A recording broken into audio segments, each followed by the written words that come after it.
Hello again, it's Miss West. So it's another AP Gov review of Unit 1 concepts. So this is going to be a little brief overview of the Federalist versus Anti-Federalist. I'm sure there's way better videos to watch about this overview. But I'm also going to cover Fed 10 versus Brutus, since those are some of the foundational documents the AP wants you to know. So the Federalists versus the Anti-Federalists, I mean, what they believe in is very much in their name. They're kind of the OG political parties. This is like the original argument over the United States, which is the Federalists who believed in a strong federal or central or national, sorry, Jenna, government, a central government under the Constitution. They supported the Constitution because it gave more power to the federal government. The Anti-Federalists were anti-federal government. They were anti-federal government and they were anti-Constitution because the Constitution gave more power to the federal, national, central government, right? And they feared that. And so here's kind of the oppositions, the opposing arguments of either side. So again, Federalists wanted powerful, big government to control the states. They wanted a central government that was going to dictate the authority of taxation and currency and trade. And they wanted to have an army and a Congress that could make laws to govern our nation. So that was the main argument. They wanted a strong federalist nation that was going to fix all those problems we talked about in the last video. They wanted less state rights, or at least less state power. They also wanted a bicameral system that we talked about in the last video. They wanted a Congress that was made up of a House of Representatives and a Senate that covered both population and state representation. They also wanted a few representatives. They wanted a extended republic where one representative would represent a lot of people. In this case, in the original Constitution, it was 30,000 people that one person would represent. They also didn't feel a Bill of Rights was necessary, that states had individual rights that would protect the people against state governments. And so the Federalists did not feel like a Bill of Rights was necessary. They even wrote a series of papers called, or essays titled the Federalist Papers, to argue why we need the Constitution. And that's kind of a big deal on the exam. So you need to know Fed 10, Federalist Paper number 10, Federalist Paper 51, Federalist Paper number 70, and Federalist Paper 78. And these, I think all of those except for 70 and maybe 78 are written by Madison. So actually Madison wrote 10 and 51. I believe Hamilton wrote, he definitely wrote 70. I can't remember if he wrote 78. So I'm really failing here in this video, but you get the idea.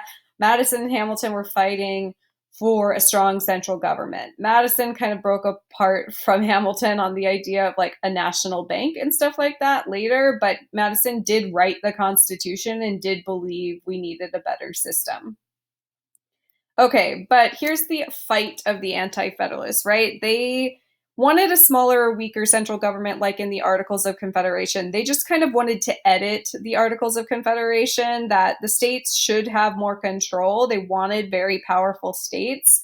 They didn't want the federal government to control what the states could do. They just wanted to edit, maybe give, a national army, right, whatever, but they wanted a weak federal government so that the states could have more control and therefore represent the people, in their opinion, more deliberately, more intentionally, that state governments know their people and the needs of their states and therefore can serve them in a way that they need to be served. They did not really believe in the bicameral system necessarily. They just believed in a House of Representatives. They wanted lots of representatives to represent the people. They wanted small republics, that one representative, and I'm going to show this in more detail in the following slides, but They wanted one representative to represent maybe like a couple thousand people so that they could abide by what the people need. They also believe that they absolutely need a Bill of Rights, not to protect against state governments, but to protect against the federal government. That without a Bill of Rights, we have no idea what the federal government might do to hinder the people's rights. And so this was the great debate, the Federalists versus the Anti-Federalists. The only Anti-Federalist paper you need to know for the AP exam is Brutus number 1. And we're going to talk about his argument there. But it's basically this argument that we need representatives that are going to be accountable to the people and that know what the people's needs are. So, I mean, they did go to battle, but ultimately the Federalists won, and they were able to ratify the Constitution under the promise that they would give in to the Anti-Federalist demands of ratifying a Bill of Rights. So the Bill of Rights was proposed, and this Bill of Rights is supposed to protect the people from actions against actions by the federal government. So the rights to free speech and press and the right to an attorney and that you have rights that are beyond this document. The Bill of Rights was really to protect the people against the federal government, but not the state governments, right? We haven't quite gotten there yet. This is just to protect the people against the federal government. So ultimately, the Anti-Federalists won the battle of the Bill of Rights, and the Constitution was passed. But I'd like to talk about this Fed 10 versus Brutus 1 argument, because it's sort of an extension of the representation argument and of participation. So if you remember in a couple videos ago, we talked about the participatory theory versus like the pluralist theory of democracy, that more people should participate versus maybe only an elite few should participate. So Brutus really made the case against an extended republic. He felt that if one representative represented a lot of people, that maybe those people would not be represented fairly by that one person. He also wanted there to be more opportunities for people to participate in government. He really believed that the people should control the government. And I mean, that is totally his right. It's in the Declaration of Independence that we need to consent to our government, and that the people should be doing that consenting, right? So they should have the opportunities to maybe choose their representatives and to choose their president. He also believed in the individual rights being protected, that he really believed in, I would say he's like kind of a local and state government guy, right? That no one knows their people better than their local representatives, and that should be the same in federal government. But Madison in Fed 10 really believed in the opposite. So whereas Brutus is writing about a broad participatory democracy where the representatives are accountable to the people, Madison in Fed 10 really believed in the opposite. So he feared that factions would be an issue in a broad participatory democracy, that people would fight to their own detriment in a broad participatory democracy, and that they weren't well informed enough to make major decisions, such as who their representative government might be. They might be easily corrupted. And we're going to talk about that in more visual detail in a second.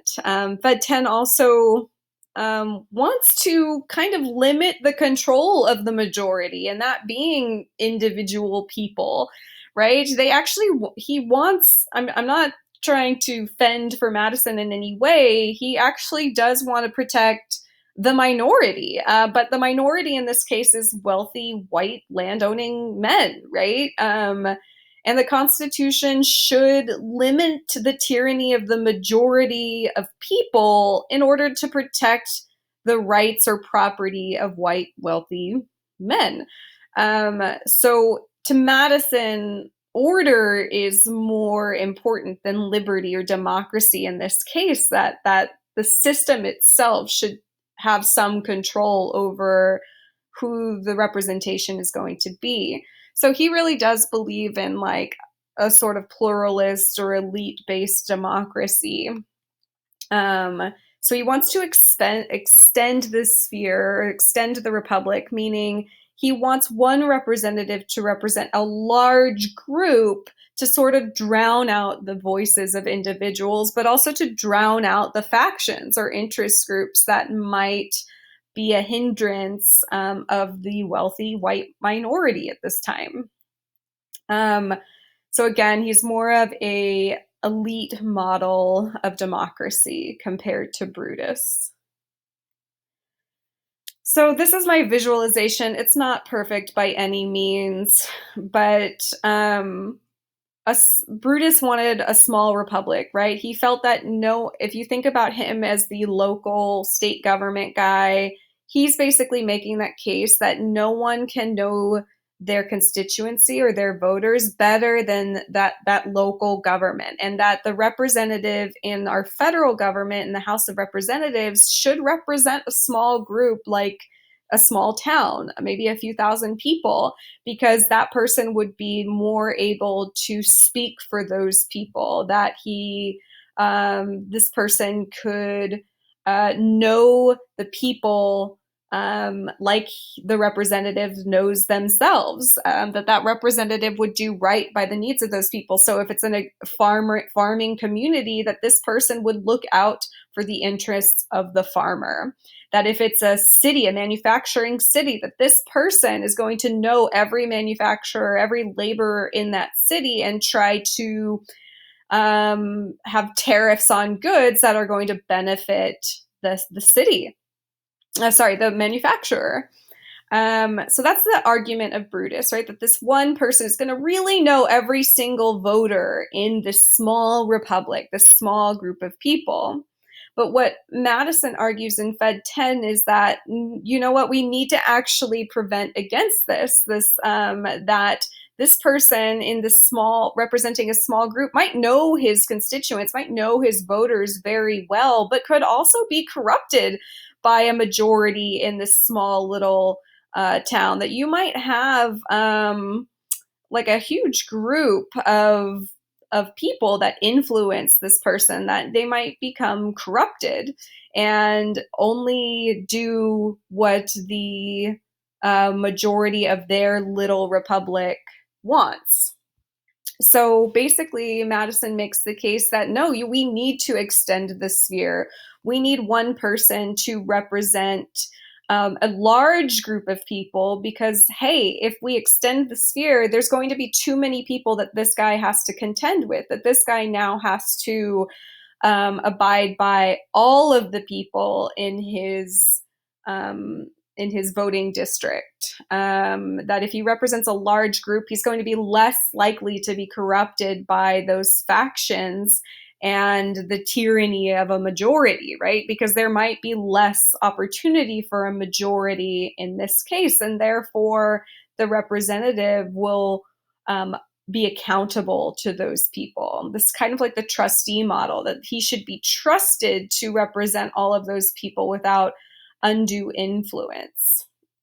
Again, I'm not saying that this is a great argument. I still think that there can be tyrannies of majorities in here, or, an elite rich few that can pay this guy off and he can be, corrupted as well. But this was his argument in Fed 10, that, the only way we're going to limit the tyranny of a majority is to extend the republic, that we need a more pluralistic or elite few that's going to make a trusted or trustee model of representation of their voters. I like to think of it in terms of like a yearbook, right? I've described this to you guys before, but factions are like fractions of society, right? A number of citizens, minority or majority, that are united by some common impulse or interest that may go against the rights of other citizens or the community as a whole. So think about if we have a yearbook that's only in the small community is only run, so the yearbook committee is just run by the anime club, then the yearbook is basically going to look like a comic book of some kind, right? That if the small republic is just run by anime club, then the yearbook is also just going to look like an anime. Or if we just give the yearbook to the football or soccer team, then that their common interest is football or soccer, right? That there's only going to be pictures of like football and soccer games and maybe pep rallies or whatever. There's not going to be other kids. It might just be the sports teams, right? That's a faction that might be corrupted in a small republic.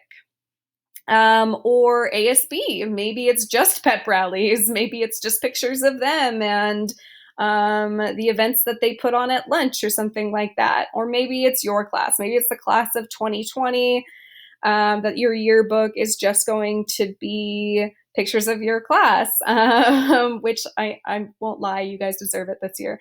But again, this is the tyranny of a majority faction, that if we lived in a small republic, that the class of 2020 could dominate. That if your book club was just the class of 2020, then it would just be pictures of you guys and no one else. But if you extend the sphere, if you extend the class to beyond the class of 2020 or beyond ASB or Anime Club or the football team, and put maybe a representative of each of those clubs into yearbook, then they might represent all of those issues. They might actually find that they can work together to create a yearbook that is representative of all people. If you extend the sphere, if we have a representative that represents all these groups of people, then it might be more egalitarian, it might be more fair. I hope that kind of makes sense. It's not perfect, but I did my best. Thank you guys.